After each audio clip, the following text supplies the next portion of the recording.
கொலை வழக்கில் குற்றம் சாட்டப்பட்ட சார்வர்கர் வாழ்க என்று சார்வர்கர் வாழ்க என்று முழக்கமிடுகிறார். அவருக்கும் தானுமலை சாமி கோயிலுக்கும் என்ன சம்பந்தம் இருக்கு? இது கடவுள் பக்திக்கே எதிரானதா? அங்கவே தானுமலை சாமி வாழ்கன்னு சொல்லியிருந்தா, சிவன் வாழ்கன்னு சொன்னா, பிரம்மா வாழ்க, விஷ்ணு வாழ்கன்னு சொல்லியிருந்தா, எல்லாரும் சேர்ந்து ஆமா வாழ்கன்னு சொல்லியிருப்பாங்க.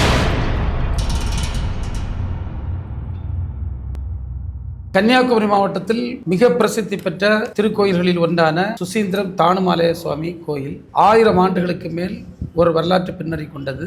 அது மும்மூர்த்திகள், சிவன், பிரம்மா, விஷ்ணு ஆகிய மும்மூர்த்திகள் குடிகொண்டிருக்கக்கூடிய ஒரு கோயில். அந்த புராதன தானுமலை சுவாமி கோயிலுடைய மார்கழி தேர் திருவிழா நிகழ்ச்சியில பாஜகவும் ஒரு சில மதவாரி அமைப்புகளை சார்ந்தவர்கள் தேர் பிடிக்கின்ற நேரத்தில் காந்தி கொலை வழக்கில் குற்றம் சாட்டப்பட்ட சார்வர்கர் வாழ்க என்று சார்வர்கர் வாழ்க என்று முழக்கமிடுகிறார்.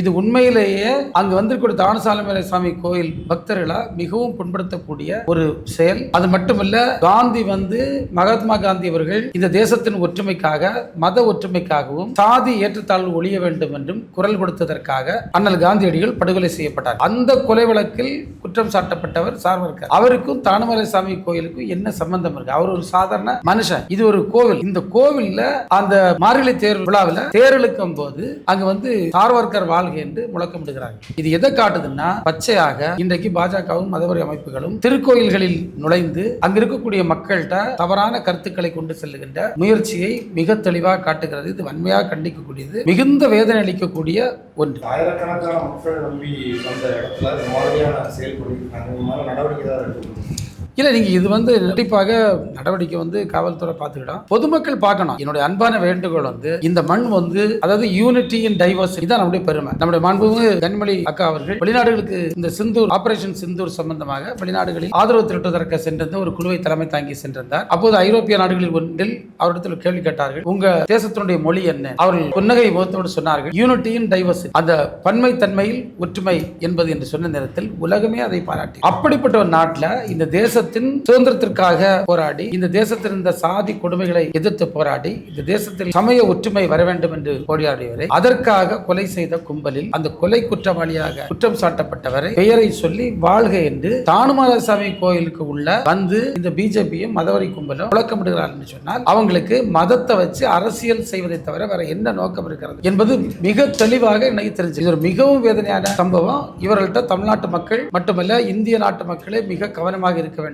ஏனென்றால் வரலாற்றை திரிப்பதில், வரலாற்றை மாற்றுவதில் உண்மையில சொல்லப்போனா இது கடவுள் பக்திக்கே எதிரானதா. ஒரு சாமியை வழிபட போற இடத்துல போய் ஒரு கொலை வழக்கில் குற்றச்சாட்டப்பட்ட ஆளை சொல்லி வாழ்கன்னு முழக்கம் போடுறது எந்த விதத்திலும். அங்கவே தானுமலை சாமி வாழ்கன்னு சொல்லியிருந்தா, சிவன் வாழ்கன்னு சொன்னா, பிரம்மா வாழ்க, விஷ்ணு வாழ்கன்னு சொல்லியிருந்தா, எல்லாரும் சேர்ந்து ஆமா வாழ்கன்னு சொல்லியிருப்பாங்க. ஆனா இது எவ்வளவு பெரிய அபத்தமான ஒரு செயலை செய்கிறார். வன்மையாக நான் உண்மையிலேயே இந்த ஒற்றுமையை விரும்புகின்ற அத்தனை இந்து மக்கள் சார்பில் நான் இதை கண்டிக்க 100% அவங்க எப்படியாவது கலவரம் உண்டாக்க வேண்டும் என்று பொய்யை கக்கிக் கொண்டே இருக்கிறார். எல்லாம் பொய்யும், பொய் பிரச்சாரம். நீங்க ஆன்மீகத்தினுடைய அடிப்படை என்பது கம்பேஷன், மனிதனை அது எந்த சூழ்நிலையிலும் வெறுப்பாகவோ பிரிவினையாகவோ இருக்க முடியாது. It can never be hate or division. இதான் எல்லா சமயங்களும், எல்லா முன்னோர்களும், சமய தலைவர்களும் திரும்ப திரும்ப சொல்லுகின்ற அற்புதமான தத்துவம். அப்போ இவங்க வெறுப்பையும் பிரிவையும் மட்டுமே நோக்கமாக கொண்டவர்கள் எந்த சூழ்நிலையிலும் ஆன்மீகவாதிகள் அல்ல.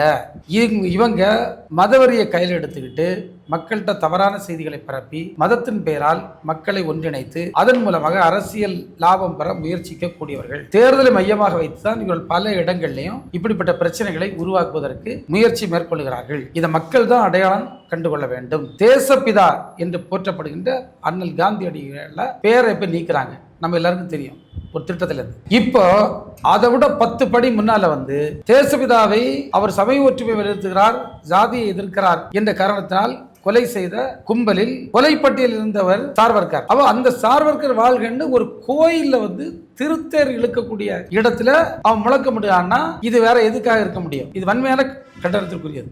வழக்கமா இந்த மாதிரி கோயில் நிகழ்வுகள்லாம் ஓம் காளி, ஜெய் காளி, இல்லை அதிகபட்சமா போய் பாரத் மாதா கி ஜெய் அப்படிம்பாங்க. ஒரு அமைச்சர்கள் கலந்துக்கிட்டதுனால ஒரு அடிப்படைக்காக இந்த கோஷம். தம்பி, நான் பார்த்த கோயில்ல பாதி ஒன்று பார்த்துருக்க வாய்ப்பு. நான் தமிழ்நாட்டில் உள்ள எல்லா கோயில்களுக்கும் நான் போய் பார்த்தேன். அந்த கோயிலுடைய பழைய வரலாறுகளை நாங்கள் கேட்டு அறிஞ்சிருக்கோம், தெரிஞ்சிருக்கு. கன்னியாகுமரி மாவட்டத்தில் பட்டியல் பட்டு இன்னைக்கு அமைச்சர் சொன்னார். இன்னைக்கு என்னுடைய மாண்பு முதல்வருடைய காலத்தில் அவ்வளவு கோயிலுக்கு குடமுழுக்கு, தேருக்கான ஷெட்டு, கோயில் பராமரிப்புக்கு 3 கோடி ரூபாய் வருஷத்துக்கு கொடுத்துட்டு இருந்தான் அந்த ஊழியர்களுக்கு. இன்னைக்கு 18 கோடி. எத்தனை மடங்குன்னு பாருங்க, 3 6 மடங்கு 18 கோடியா உயர்த்தி கொடுக்க இந்த அரசாங்கம். எங்களுக்கு இவங்க இதெல்லாம் கற்றுத்தராண்டா. நாங்க மக்கள்கிட்ட நம்முடைய சமயங்கள் என்ன சொல்லுகிறது அதை நாங்க சொல்லும். சமய ஒற்றுமைக்கான தேவை என்னது அதை நாங்க சொல்லும். வேறுபாடு ஏன் கூடாது, ஏன் ஒற்றுமை நிலவணும், சமத்துவம் நிலவணும், அதை நாங்க சொல்லும். சமத்துவத்தை ஏற்படுத்திக்க முயற்சிகள் நாங்க மேற்கொள்ளுகிறோம். இந்த அரசு செய்தது மாதிரி யாராவது இந்து சமய அறநிலையத்துறையில செய்திருந்தால் நீங்க சொல்லுங்க, நாங்க எல்லாம் பதவியை ராஜினாமா பண்ணிட்டு போறோம். அந்த அளவிற்கு திருக்கோயில்களுக்கு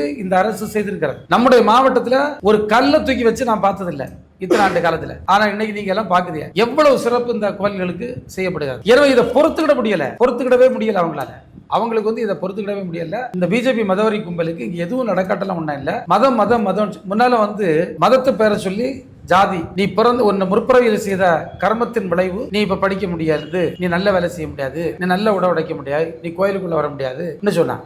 இப்போ அதே இதை மாத்தி நீ இந்து, அதனால பிஜேபி ஓட்டு போடணும்னு கொண்டு வரான். அப்ப இது எல்லாமே ஏமாற்றி விட்டார். இன்றைக்கு அதை எக்ஸ்பிளிசிட்டா வெளிப்படையா தெரிகின்ற விதத்துல ஒரு தானுமலை சாமி கோயில்ல இவ்வளவு பக்தர்கள் பயபக்தியோடு நிற்கக்கூடிய கோயில்ல ஒரு கொலை வழக்கில் குற்றம் சாட்டப்பட்டவரை பேரை சொல்லி அவர் வாழ்கன்னு முழக்கப்படுவதை எப்படி பார்த்துக்கிட்டு இருக்க முடியும்? யார் இதை ஏற்றுக்கொள்ள முடியும்? தமிழக மக்கள் ரொம்ப தெளிவாதான் இருப்பாங்களே தவிர்த்து இது அயோத்தி மாதிரி ஆக்கலாமே, இதுல என்ன தவறுன்னு கேக்குறாருன்னா அப்ப அவர் எந்த அளவு இவருக்கு அறிவு இருக்கு நயினார் நாகேந்திரன் அவர்களுக்குன்னு இதுலயே மக்கள் தெளிவா புரிஞ்சிருப்பாங்க. அப்ப நீங்க என்ன சொல்ல வரீங்க? நேரடியா நாங்க அப்படிதான் பண்ணுவோம், நாங்க பிஜேபியை உள்ள நுழைக்கிறதுக்கு RSS மூலமா எல்லா காரியங்களையும் நாங்க இதெல்லாம் ஒரு சின்ன விஷயங்கள் அப்படியே குட்டி குட்டியா அரிச்சு அப்படியே பெரிய பூதாகரமா ஆக்கி அதுல ஒரு சந்தோஷப்படுறதுதான் பிஜேபியோட நோக்கம். என்னன்னா தமிழக மக்களுடைய நிம்மதியை கெடுக்கும்.